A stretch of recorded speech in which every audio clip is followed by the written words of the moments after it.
sa previous years po. Gaano kalaki po? So maliit pa lang naman po na number yung nakikita po namin based on sa estimate ng mga nag-enroll na sa ating mga state universities and colleges. Could you explain that po? Bakit po tumaas? Sorry po. Dati po kasi dati po, di ba, nagkaroon tayo ng decrease because of the change or the transition na K-12. So walang enrollment ng first year and second year. Pero dahil natapos na po ang ating transition, so kaya naman po, kumbaga lahat nakapag-enroll na, yung mga nanggaling sa ating basic education, nag-enroll na sa ating tertiary education ngayon.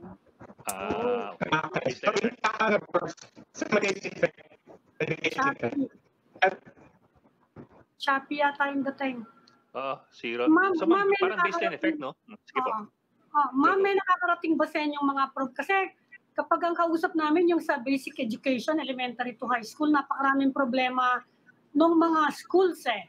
Sa higher education, ano po yung mga natatanggap niyo in relation to the pandemic? 6 months pong naka-lockdown nga. Sa mababang paaralan, ang dami-dami magsasara. Sa higher education, ano po yung mga nakakaikwento, mga problema ngayon related to the pandemic? Apo. Totoo naman po, marami pa rin naman po talaga tayong pagbabago at maraming challenges po na kaming na-experience, hindi lamang po sa basic education, kundi na rin sa higher education. Of course, we have experienced siguro similar problems with DepEd. For instance, yung acceptance of yung flexible learning natin.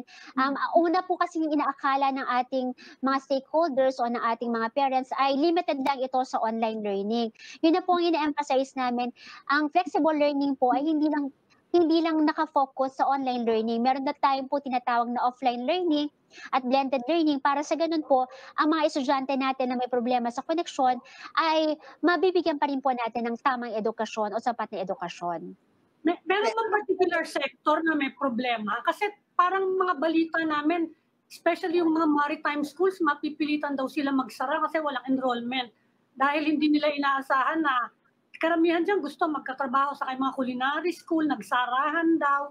Meron ba kayo natatanggap na mga ganon? Na pati na yung mga ganyang specialty schools na ganyan? Opo. Sa mga maritime higher education institutions, isa po, actually, meron na po kaming consultation or orientation sa ating mga maritime higher education institutions para sa tinatawag din nating flexible learning. So, kung paano po natin i-adopt sa ibang programa ang flexible learning, gayon din po sa ating maritime higher education institutions. Although, syempre po, may another challenge. Kasi halimbawa, sa maritime, nag-onboard po sila pupunta po sila sa CHIEFS. Opo. So, isa po yun sa tinitingnan po namin kung paano natin ma-adjust. Ganyan din po yung mga on-the-job training natin, mga internship programs natin. Halimbawa po sa medicine programs natin, talaga naman may internship po yan. So isa pong tinitingnan namin, i-adjust muna yung internship program kung saan sa period na mas stable na. Kaya naman po, ang isang direksyon na tinitingnan natin ay na ang limited face-to-face classes that would also cover yung tinatawag nating internship at OJT, kung kaya na ating mga higher education institutions ay gawin natin ng January kung saan medyo mas stable na ang ating, kumbaga, ang nakikita na natin ang progreso ng pagpapadeliver natin ng education and gayon din, mas napaghahandaan ng ating mga higher education institutions ang pagkakaroon ng limited face-to-face classes. How flexible is the flexible in the flexible learning system that you're employing, no? So you say there's online and there's modules, no? But how do you distribute the modules? Online din, e-books, gano'n? Meron po, kasi pag online learning, syempre full online po ang tinatawag, ang konsepto dyan. Pero sa mga offline learning po, halimbawa po sa ating mga local universities and colleges, they have adopted a mechanism together with our barangay personnel. So sa mga lugar po na mayroong problema o kaya naman mahirap puntahan because of halimbawa naka-lockdown or kaya naman malayo, tumutulong po ang ating mga barangay personnel para sa pagde-deliver ng kanilang mga learning materials.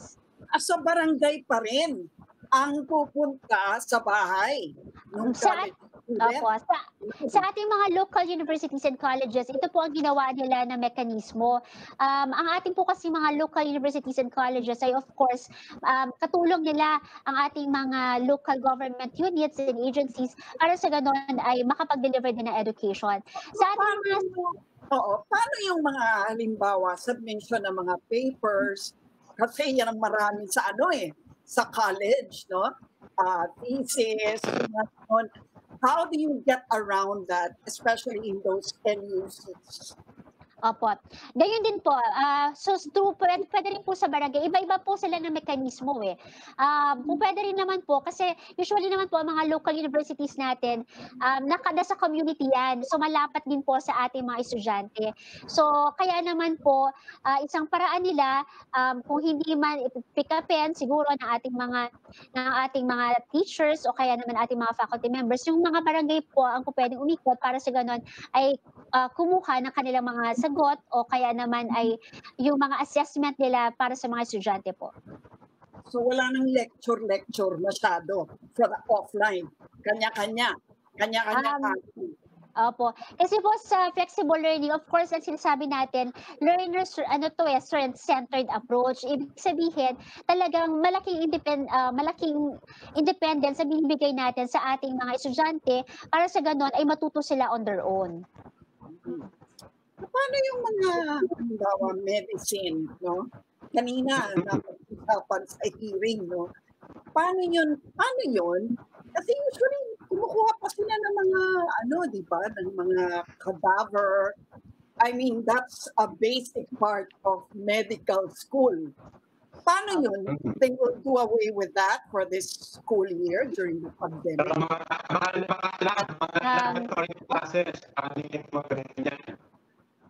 Opo.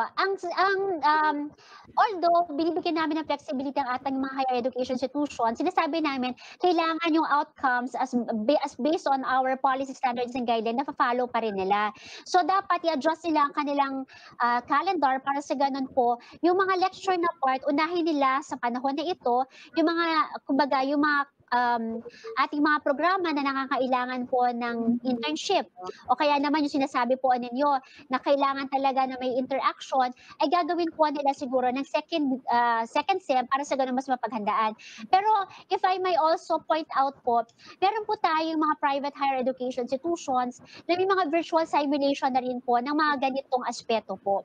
So yung mga po pwede rin po i-online sa kanila kasi even before the pandemic po kasi, ang ating mga higher education institutions, meron na rin po distance learning at they have already adopted yung online learning. Kaya naman po sa kanila, sa ating mga private higher education institutions na nanuuna pa ay meron ng distance learning, mas madali para sa kanila ang makapag-adopt para sa tinatawag nating flexible learning o kaya pag-deliver ng ating mga programa through online. Meron na rin po sila mga proseso gaya po ng virtual simulation para sa ganoon kahit na through lecture o kaya naman nakikita ng ating mga estudyante o kaya naman ng ibang eksperyensya, para sa ganun po ay madedeliver pa rin yung same amount of quality of education. Mga kapatid na naman nung kasapakilang panda ng laboratory at classes, paano ba yung papakil? Yung mga task na kailangan ng field, o kami biology, archaeology, geology, and so on. Ano yung gano'n? Sir Rob, we'll have to ask Robbie ho to reconnect kasi medyo hindi mo magandang ang kanyang audio. Ma'am, ano po, kasi nabanggit nyo kanina na meron kayong na-notice na uptick, medyo tumaas yung enrollment. Kahit, although hindi pa syempre tapos, di ba? Kasi meron pang enrollment expand. Pero you've noticed an increase. Pero from what I understand from you po, it's parang a baseline na effect. Ibig sabihin, dahil mababa yung base natin in the past year or two dahil dun sa K-12 na adjustment, talagang mababa yung enrollment in the previous year. So it may not really be an uptick per se in real terms. I asked that lang po kasi, for example, yung Philippine Association of State Universities and Colleges, they're projecting parang a cut in total enrollments dun sa state colleges by 44,000 students at the very least. So I'm wondering po, in real terms, what are we looking at po? Babagsak po yung enrollment ba or hindi? Makikita po natin yan once our state universities and colleges have all open in October. So makukuha po natin yung information or data. Yun po yung magkakaroon tayo ng full picture kung nagkaroon ba talaga ng increase o kaya decrease sa enrollment because of the pandemic. Yung enrollment tuloy-tuloy pa rin, ano? But nakakikita na ba kayo ng trend kung dumadami yung interested na kumuha ng mga health courses, mga health-related, medical-related courses? Halimbawa, nursing, nadagdagan ba? Meron na ba kayo nakikita ganong trend? Ma'am, hindi pa po namin makita. I must admit, hindi ko pa po nakikita kung halimbawa po, yun na nga yung tinatanong ninyo, kung sa ating mga health programs ay nagkaroon po ng increase. Ito, naririnig ko, no? Merong mga synchronous at saka asynchronous. May anak kasi ako na nasa grade 11. Yes. Ano ba yung synchronous at asynchronous? Kasi may ganyan din ngayon sa online learning. Ano Yes, yun? Iwanag nga. Opo. Yung synchronous po, parang ito, kasabay. Kumbaga, at the same time that the teacher is lecturing, nandun din po yung mga estudyante. So ito po yung tinatawag natin synchronous. Sabay, nagtuturo si teacher and at the same time, sila students ay nakakapag-participate. Sa asynchronous po na tinatawag natin, posible kasi yung mga tape po, o kaya naman nasa USB na lang. Kumbaga, papanoorin na lang nila. So, yung hindi same time po ang pag-teach po at pag-learn ng mga estudyante, yun po yung tinatawag natin na asynchronous. I see. Ngayon, sa primary level, yung mga grade levels, no, wala na raw periodic test. Tatanggalin na raw yon. Paano yung exam sa college level or sa higher education level? Opo. Isa kasi yun ang instruction namin o direction po na binigay natin sa ating mga higher education institutions ay dapat pa rin po nilang ma-maintain yung outcomes na kailangan based on our policies and standards and guidelines. Although, binibigyan po namin sila ng flexibility kung paano po nila ito ma-achieve. Kaya po sa tanong ninyo, kung meron bang pagbabago sa assessment, posible po magkaroon pa rin ng pagbabago base doon sa base sa evaluasyon ng ating mga higher education institutions. Kasi po pwede po na baka mamaya pwede pong essay na siguro ipapadala nila sa mga estudyante, sasagutin ng mga estudyante para sa ganun i-assess na po ng ating mga faculty members. How much autonomy does the institution have over the kind of learning that they're going to be giving their students? Sa ngayon po, per institution, kanya-kanyang board of regents, ganyan, paano yan? Opo. Yes, ma'am. Totoo po. Sa ating mga state universities and colleges, kanya-kanya po sila na Board of Regents. Sa ating mga private higher education institutions, kanya-kanya din po sila ng Board of Trustees. But we have laid down the general guidelines para sa ating flexible learning. So ito po ang guide nila. Although meron kayong flexibility, ito yung parang general structure on how you should act para sa ating flexible learning modality po. So, isa sa mga in-emphasize namin, ang ating mga higher education institutions, pwede kayo mag-adapt ng online, offline, blended learning. Pero kailangan din po, una, binase ninyo ito sa evaluasyon ng kapasidad ng inyong institusyon, base din sa evaluasyon ninyo ng kapasidad ng inyong mga estudyante.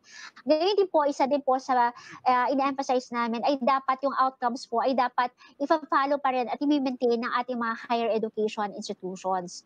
So, although may flexibility po ang ating mga higher education institutions ngayon sa pagpili kung anong mode of learning ang dapat nilang i-adapt para sa kanilang mga stakeholders, sa kanilang mga estudyante, yung mga general guidelines pa din po ay dapat pa rin po nilang i-follow.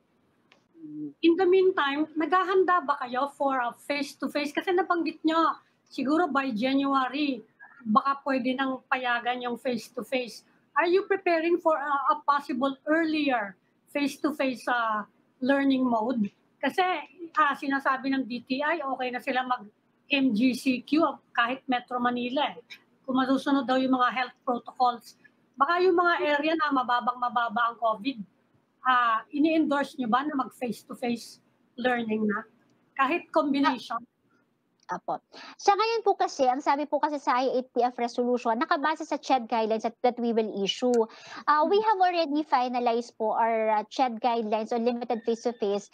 Ngunit ang instruction po or instruction that was given by the chair of the commission is that we have to inspect muna, kumbaga meron tayong prototype, meron tayong inspect na higher education institutions at makita natin kung ano yung mekanismo nila. Para sa ganun, maipakita din natin ano yung mga best practices ng ating mga higher education institutions at ito rin ang i-follow ng iba pang mga higher education institutions. So you're saying by October 5, merong mga magkakaroon ng Ay, face-to-face? ma'am, hindi pa po namin ini-issue, so hindi pa po siguro. Opo. So by January talaga siya? Yun po yung tinitingnan namin po na direksyon. Opo. Earliest. Meron nagsusuggest ng academic freeze. Anong stand ng DepEd, ng CHED dyan? Opo. Base na rin po siguro sa pag-aaral ng ating economic managers at base na rin din po sa kasi sinasabi naman din po talagang malaking magiging epekto sa ating ekonomiya kung magkakaroon din po ng kumbaga na magkakaroon ng academic fees. Ngunit gayon pa man, syempre tinitingnan pa rin natin ang health and safety ng ating mga estudyante. Pero yun na nga, siguro kailangan po siguro ma-emphasize yung academic fees po kasi parang isang tinitingnan po nila o isang argument po nila ay nakafocus sa online learning, which is yun na nga po, this is a misconception because the flexible learning not only focuses on online learning but actually relies on several modes of learning, gaya nga po ng online, offline, at blended learning. Kaya naman po, yung tinatawag po nila na academic fees, nakabase sa mga argumento na yun na nga po, hindi lahat ng mga estudyante ay may koneksyon. Kaya naman, isang kasagutan po natin sa argumento na ito ay hindi po online learning ang focus ng ating flexible learning, kung hindi offline din, ibig sabihin, kahit ang mga estudyante po natin na walang koneksyon, ay dapat magkaroon din po ng mekanismo ang ating mga higher education institutions para mabigyan pa rin po sila ng sapat at tamang edukasyon. Pero handa na ba talaga sila, whether it's offline or online? Kasi ang hinihingi lang naman itong grupo ay academic freeze up to the end of the year. How can it hurt to just freeze it for until the end of the year? Ma'am, ang epekto, syempre, kapag nagkaroon ng academic year, ay ng academic fees, ay wala kang magiging graduates. Ang ating mga estudyante rin po, na halimbawa po ang mga graduating, ay ganun din po, meron din po silang pangangailangan na makapag-graduate na rin po sila.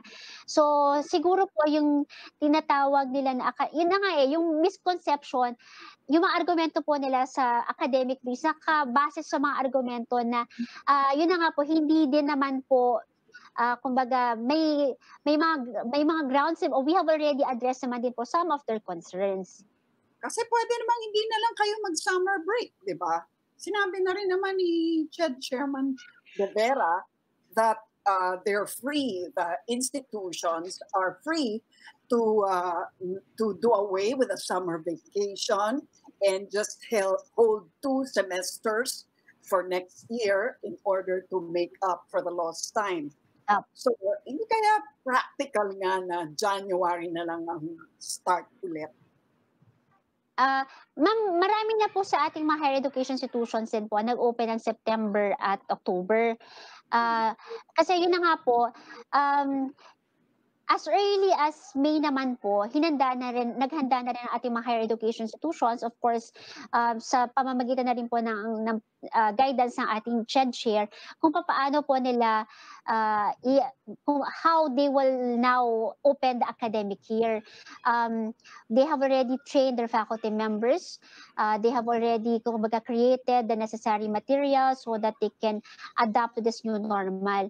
So yung sinasabi po na academic fees ay most of the institutions have already opened din po ngayon. Nakabalik na po si Robbie Lampay. Robbie, Naririnig mo ba? Naririnig ba tayo? Siya ang hindi natin naririnig. Hindi ka pa rin baka naka-mute yung mic mo. But anyway, ma'am, may na-receive na ba ang CHED na any notice from any private school, higher institution na magsasara? Yes, ma'am. Apo. Meron na rin po. Opo. So far po, we have received siguro mga 28 requests for them to temporarily suspend their operation. Actually, hindi pa po closure ang kanilang hinihingi, but temporary closure of their programs. How long is temporary? Nung napag-usapan po namin yan sa komisyon, ang isang tinitingnan po namin ay parang 1 year. Kumbaga, if after a year they would come back, then we would siguro po yung mas madali para sa kanila ang kumuha ng yung permit po kasi nila, yung recognition na binibigay po namin ay hindi masyadong maapektuhan po. Kung 1 year, if they would be able to get back after a year. So Ma'am, gaano 28. kalaki yung mga eskwelahan yan? These 20 schools, how big are they? And how critical are they? I mean, kasi kung critical area, for example, isang lugar na wala talaga ibang eskwelahan kundi yun, siyempre malaking bagay yun. Tama po kayo. Titingnan ko, hindi ko pa po na ma-map out kung yung mga 28 higher education institutions ay kung nasaan. Pero so far naman po, kalat naman po ito. So wala pa naman po yatang lugar na kumbaga isang higher education institution at siya lang po yung makakapag-deliver. Okay. Ma'am, pwede ako magtanong, ma'am? Pwede magtanong? Baka maboki ako sa recitation. Kakasingit lang isa. May tanong ako. Yes, sir. Ma'am, ako advance ang tanong ko. Ang tanong ko, literally, beyond naman itong semester and beyond yung mga... Ma'am, I don't know when exactly the season is for applying for colleges and universities. What do you anticipate for the incoming naman, yung mga magta-transition from senior high school, trying to get into colleges, including our SCUs, are you anticipating that we will have online applications and for that matter, online exams for entrances? And paano po yan? Are we starting to anticipate the problems there? Okay. So, ang tanong ni Sir Rob, if I get it, so if our state universities will also adopt an online examination. Opo, yan po, nasa discretion po yan ng ating mga board of regents na tinatawag po natin. So, sila po kasi nagdedetermine kung ano ang admission and retention requirements na ibibigay nila sa kanilang mga estudyante. But of course, they have already, kasi most of them have also opened. So, tinitingnan din po nila kung pwede silang mag-shift. For instance, alam naman po natin, ang UP, kanina nga po sa ating hearing, ay napag-usapan na rin yung kung paano ang gagawin ng online assessment for UP. Although yun na nga po, ang sagot po sa tanong po ninyo ay nasa discussion po ng ating mga higher education institutions. They can adopt an online system. Although admittedly, medyo mas mahirap po ang online assessment or examination. For yung math po kasi ito, parang unlike sa ating unlike sa class na kumbaga kung online, pwedeng isahan para sa ganoon ay maiwasan natin kung ano man po ang siguro cheating. Medyo mahirap kapag mass taking of examination. Ayun. Okay. May mark na ako siguro. Pasado na ako. Nakakota ka na, Robbie, ha? Kahit may present. Okay. Maraming salamat po, Attorney Cindy Benitez-Jaro, Executive Director po ng CHIEFS. Salamat po for joining us tonight. Thank you. Maraming salamat po. Thank you, ma'am. Thank you for giving us an opportunity also to show the public our platform, our directions, para naman po maintindihan po nila kung saan din po, kung paano po din nagre-respond ang ating mga government agencies, and in this case, Commission on Higher Education, para sa pandemic po na ito. Thank you very much and good night. Thank you po. Good night. Thank you. Maraming salamat po. Okay, recess lang tayo. Huwag kayong aalis. Babalik pa kami.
Welcome back, the Chiefs. We are now in the final stage of our conversation, and joining us is the President of the Philippine Association of State Universities and Colleges, or PASOK, Dr. Tirso Ronquillo. Dr. Ronquillo, welcome po to the Chiefs. Thank you. Good evening. Good evening, Dr. Good evening, sir. Right. Good evening. Dr. Ronquillo, let's start with where we started kanina rin in our discussions with the CHED. I don't know if you heard the whole discussion, but one of the things that CHED said was actually tumaas pa yung enrollment sa colleges and universities, state colleges and universities, although it seemed na may baseline effect yun because sabi niya kinukumpleto lang natin, ngayon pumasok na yung mga nag-transition from the K-12, mga nag-transition sa senior high school. There were a few years there that we didn't have full enrollment sa state universities and colleges. So we wanted to get it straight from you. Ano yung perspective, ano yung experience nyo as far as enrollment is concerned? How have state colleges and universities been affected so far? Tama po yung sinabi ng ating kasamang taga-Commission on Higher Education that technically there is an increase in our enrollment. Kasi po, nung last year, wala pa tayong third year eh. Ngayong year na to, meron tayong third year na. Next year, kompleto na yung cohorts. Hanggang fourth year, kompleto. Kaya po, medyo tumaas pa siya. Pero I was listening to a discussion a while ago. In reality, there is really a decrease. Kasi meron pong hindi nagtuloy ng pagpasok. Kaya nakita natin na may increase. Kasi nadagdagan yung mga set ng students o yung cohorts na sinasabi natin. Because of this transition to K-12. So ilan? So in real terms po, nabawasan. Baka may porsyento po kayo. Siguro yung projection nyo, ano yung inaasahan yung enrollment, saka ano na siya ngayon?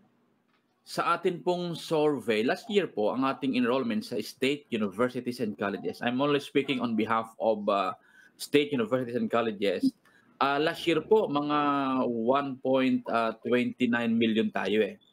Ngayon, we have, as of September, we have 1.311 million. So there is a little increase. But according to our colleague, Atty. Haro, may mga magbubukas pa ng eskwelahan ngayong October. Kaya po yung ating numero, yung ating pong datos na 1.3 million will certainly increase pa. Kasi meron pa pong hindi nakakapag-enroll out of our survey sa 1.3 million, baka po by October madagdagan pa yan. We are very certain. Okay. So bakit may mga lumalabas na news reports na nagsasabi na sa estimation ninyo ay 44,000 daw ang maaaring hindi makapag-enroll dahil natatakot sa kalamidad, no?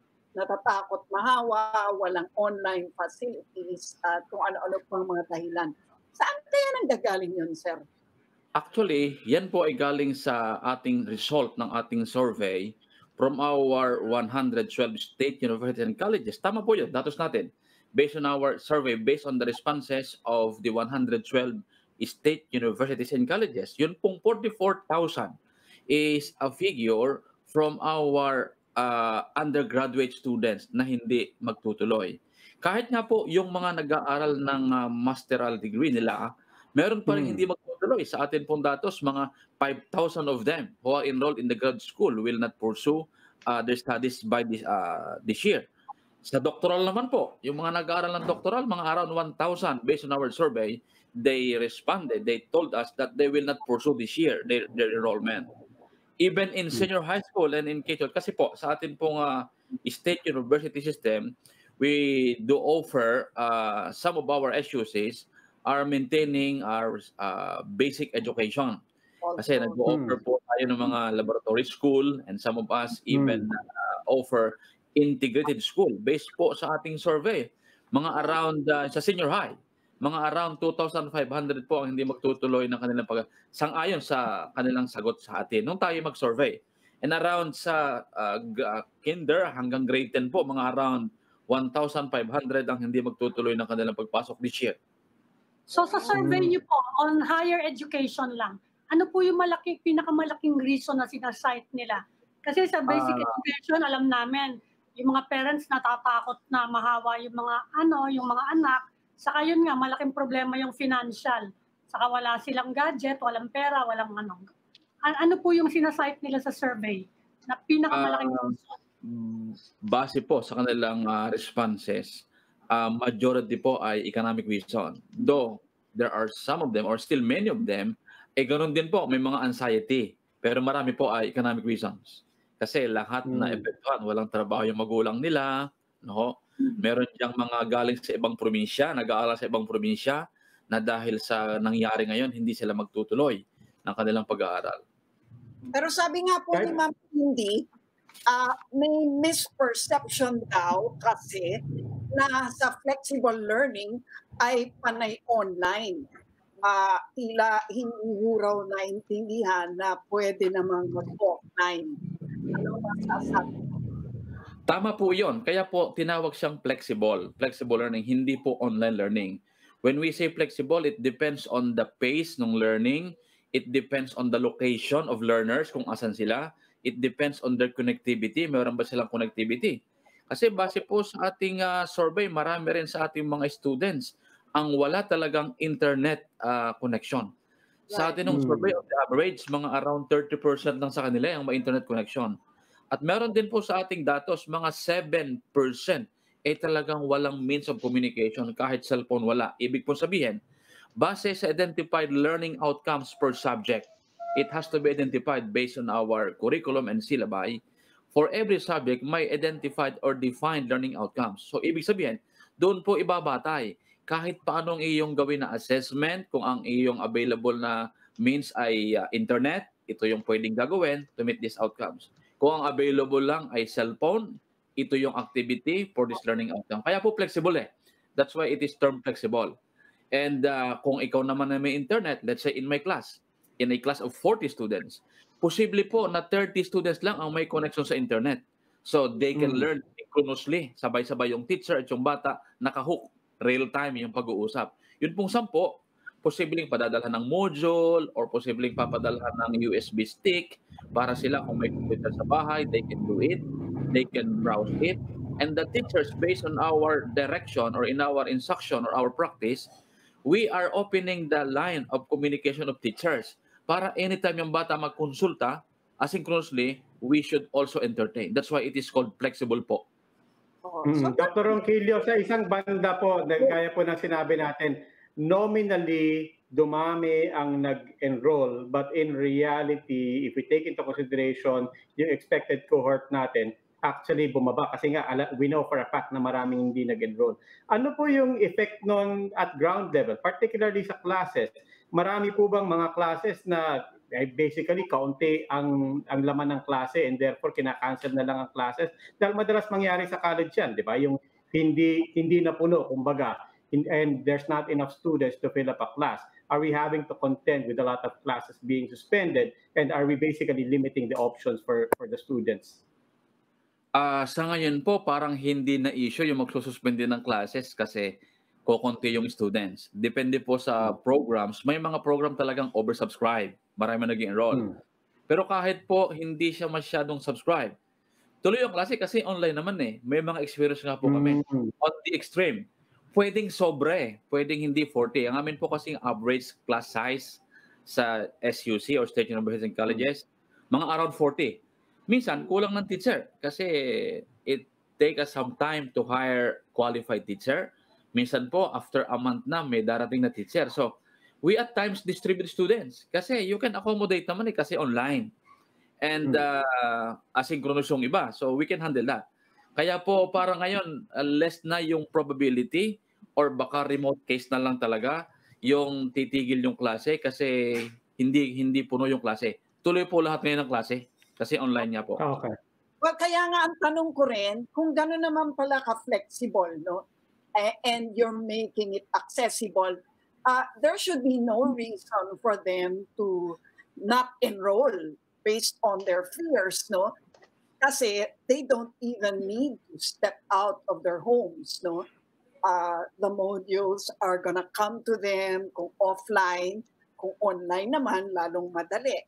Free pa rin naman yung tuition. So, what do you think what do you think are the other reasons or could be the other reasons for them to not enroll? Actually po, kung if I may advise, kung kunyari anak ko, I will advise, mas flexible po ngayon, mas may consideration ngayon ang teachers, honestly po. We cannot impose strictness katulad nung dati natin ginagawa. Medyo yung mga teacher natin, may mga terror pa dyan eh. Ngayon, we advise our teachers. Even yung dami ng requirements. Dati, ganito kadami. Minsan 4, minsan 6 na major requirements. We told our teachers, let's also calibrate. Let's say sa Batangas State University po, sa aming university, we told our teachers maximum of 2 major requirements. Kasi ang tendency, kasi online, yung mga teachers magbibigay ng madaming ano-anong assignments or classworks or homeworks. Lahat ng teacher may ganyang tendency. Kaya we made it as a matter of policy, in-approve ng aming academic council at nakalagay po yan sa aming flexible learning policy, approved ng aming board. Para walang abuse, walang temptation sa teacher na i-bombard ang mga bata kasi ang mga bata maraming pressure sa bahay, siya ay maraming anxiety kaya parang hindi tama na sila ay i-bombard ng kung ano-ano. Kaya kinakalibrate din natin yan. Ngayon, dahil dyan, I would advise sa ating mga bata na sila mag-enroll ngayon kasi kung sila titigil ng pag-aaral, lalong walang mangyayari. Hindi natin alam, on the note of academic praise, I will segue na po. In our analysis, hindi natin alam kasi kung hanggang kailan tayo mag-papers eh. We are not sure even. Okay na ba tayo sa January? Baka worse pa, we don't know that. So kung i-papers mo yan, for how long? Kaya mas mabuti niyan, kahit sa paanong paraan na iuusod po natin, flexibly. Mas maganda yon kaysa naka-freeze tayo ng 2 years, lalong walang mangyayari. Lugi ang gobyerno kasi tuloy ang sweldo ng teachers, lalo pa yung mga item holders, wala namang pumapasok, yung mga bata, tatanda lang sila. So, medyo... Dr. Ronquillo, sabi ni Attorney Aro, 28 na daw ang nagbigay ng notice at CHED na magsasara for 1 year. Siguro you can tell us about the profile of those 28. Saang mga lugar sila mas marami? Marami ba sa Metro Manila? Sa ngayon po, sa atin pong networks, maybe Attorney Cindy is speaking of the entire HEIs or entire higher education institutions, which include public and private universities. I can only speak for in behalf of state universities and colleges, those who are in our network. Sa ngayon po, wala pa kaming natatanggap na information that our SUC ay magsasara. Wala po. Sa atin pong survey, they are all opening their classes. They can do it flexibly. May mga lugar po sa Pilipinas na remote, mostly module, mostly asynchronous, pero marami rin pong state university ang nasa kabayanan, nasa sentro, nasa mga lungsod. Kaya po, tuloy sila ng pagpasok using online. So, wala po. As far as state university is concerned, wala po magsasara sa state university, tuloy po ang klase. Yes, so, Doctor, yung mga...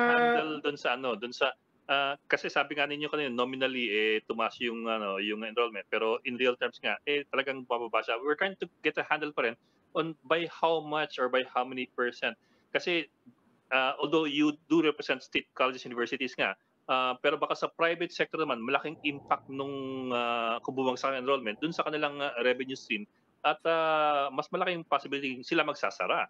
So we're trying to get a handle of more or less ilang percent kaya ang ibababa ng enrollment. Sa ngayon po, my apology, I don't have the data of those who are in the private. Pero sa lahat po ng HEIs, when I say HEI, including private and state, we have more than 2,000 HEIs. Out of 2,000, yan? Iba-ibang scale yan. Small, medium, large, HEI. Out of those number, or out of that number, only 112 po dyan ang state university. And in our data, around 1.3 million po dyan state university. So halos doble po ang nasa private na HEIs. Kaya po sa datos, I would assume na posible nga po na may magsasara sa private. Lalo pa yung maliliit na private institutions, so walang susweldo sa teacher, tapos ang papasok mga isa-dalawa. So we better advise the students na huwag na muna pumasok kasi sayang yung isusweldo sa teacher. I can understand po yung ating mga yung ating mga kapatid sa private schools kasama din po natin sila, yung ating mga kaibigan, yung iba pa nating nasa association ng mga private schools. We at times have some discussions and talks, and I can share no po yung kanilang kalagayan ngayon. We are fortunate po sa State University kasi ang State University ay well supported. They have their own resources, and on top of that, we have support from the government. Kaya ho, I can say that our SUCs are well handled. Kasi they are being governed by around 11-member governing board. And on top of that, as I've mentioned, meron na silang kinikita out of the tuition fee of the students, which is being reimbursed by the government. Kasi po, pre-tuition na. On top of that, may support pa ang government. Kaya we are fortunate that we are in the state university or we are in the government. Okay. Doctor, notwithstanding that, and like you said, meron namang public funding, so that gives you some stability. But I'm curious, therefore, ano po yung impact, particularly yung nabanggit nyo, na bumaba rin yung enrollment for graduate courses, no? Na mga nagma-masterals, mga nag-PhD. I don't know kung tama yung impression ko, but I had this impression that when it comes to graduate schools and graduate programs, and for that matter, special courses and programs, these can add some additional revenue for the SUCs. Tama po ba pagkakaintindi ko dito? And therefore, mayroon po bang particular impact sa SUCs kung bumaba ang enrollment sa masterals and doctoral programs? I can see po it's very minimal based on our data. Let's say sa doctoral, kung around 1,000 po ito we are around 100 SUC. So kung titanong po natin, parang halos on the average po, dating sa 10 lang ito halos. So halos wala yan, halos wala.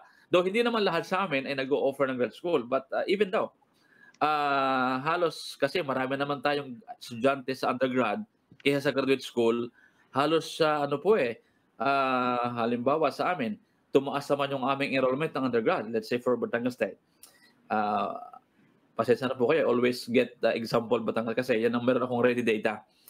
Dati namin kasi 33,000 yung enrollment namin. Ngayon, we have 41,000 na students. So, kung bumaba man yung grad school, halos halos covered up yung increase dun sa undergrad. Kaya po hindi masyado yung felt, yung possible and discontinuity ng kanilang pag-aaral this school year. Kaya nyo kayang i-absorb yung mga teachers who will be displaced from the private schools? Meron ba kayong ganung program na Actually po, ilan sa kanila?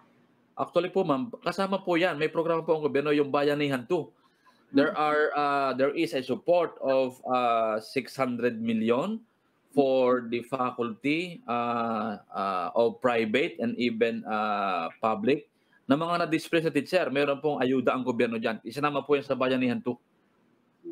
I mean, ma-absorb kaya ba silang i-absorb ng state universities and colleges? Actually we cannot guarantee because we also have, but in our hiring, when we post our hiring, mas marami po ang aplikante ngayon sa totohanan lang. Dati kasi medyo iilan lang yung option namin. May mga time nga po na 1-2 buwan na yung klase, wala pa yung applicant. So ang ginagawa namin, ino-overload muna namin doon sa ibang teachers at pag naka-hire kami ng qualified teachers, saka namin i-distribute back ulit yung kanilang load. Pero ngayon po, ang dami naming options kasi we understand even yung other faculty from private ones, from private HEIs applied with us. So, yun po ang aming experience ngayon. So, but not all of them, for sure, not all of them, not all those placed ng private can be absorbed somehow or to some extent, they can be absorbed or can be given loads in our SUC system. Kanina po sir, sa hearing, naging mainit yung issue ng foreign students na pinapayagan daw mag-enroll sa mga SUC. At ikinagalit yun ng ilang mga senador, no? Kasi nga naman, kaya nga libre, para sa mga Pilipino dapat. Ano pong masasabi niyo ron? Bakit nga po ba tumatanggap ng mga foreign students ang mga SUC? There is wisdom in that comment na talagang dapat ang pinapalibre natin, ang binibigyan natin ng sabihin nating sustento, yung native natin. Parang masakit maramdaman or masakit malaman na yung mga foreign students ay makaka-avail din ng libreng tuition sa atin. It has to be slants of our Filipino students. So tama po 'yon, no? Tama po 'yon. Kaya 'yun pong discussion kanina sa Senate, we followed entirely. May mga exchange students. Siguro pag sinabi kasi exchange students, pag pumasok yung students natin doon, libre din. Pag pumasok dito yung kanilang students sa atin, libre din. But it should be calibrated na hindi yung mga mamahaling kurso. Medicine, mahal yan. Siguro yung mga kurso na hindi ganun malaki yung investment para exchange student. Kasi kailangan talaga yan sa internationalization. We understand the position of other senators na when it comes to internationalization, we need to cross magko-cross-breeding tayo ng students, ng faculty, but it has to be selective. Okay. Maraming salamat po. Dr. Tirso Ronquillo, ang pinuno ng Philippine Association of State Universities and Colleges. Maraming salamat po for joining us tonight. Salamat din po, mga chiefs. Maraming salamat po. Thank you. Di ba, ang UP, ang daming, panahon natin, ang daming foreign students sa UP. Marami. May isang buong dormitorio nga para na sa kanila lang. Sa abroad, they even encourage it because it promotes diversity. Kasi gusto nila may X number na Asians, X number Africans, ganun sila eh. So I think meron din namang wisdom to have foreign students. Private schools, And not only that, and part of scheduling, di ba, nag-shift ng schedule ang mga universities, and then down the line, nag-shift ng schedule. That was part of it, because then if we can sync our schedules with the rest of the world, then it makes the exchanges even better. And the exchanges also influence the rankings of the universities and the schools. Tinitingnan din yan, yung population ng international faculty and for that matter, international students. So may impact din talaga sa atin yan. Yeah. We have a lot to do also. Nawala yata si Ed. Oo nga eh. Parang Nag-lobat. Imagine ko, kanina, I mean, ako mismo, I couldn't get online. And then I was starting to think, we were joking around, but if this was true, if this was a class, you can imagine how it will go. Although, nagawa ko na rin yan. Nung college ako, nagawa ko na rin yan. Kunwari, wala akong boses at hindi ako marinig ng teacher. So, walang recitation.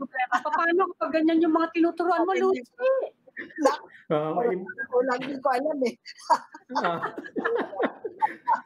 Ang dami talaga pwede mangyari eh, no? Tutuusin. Pwede gawin dyan.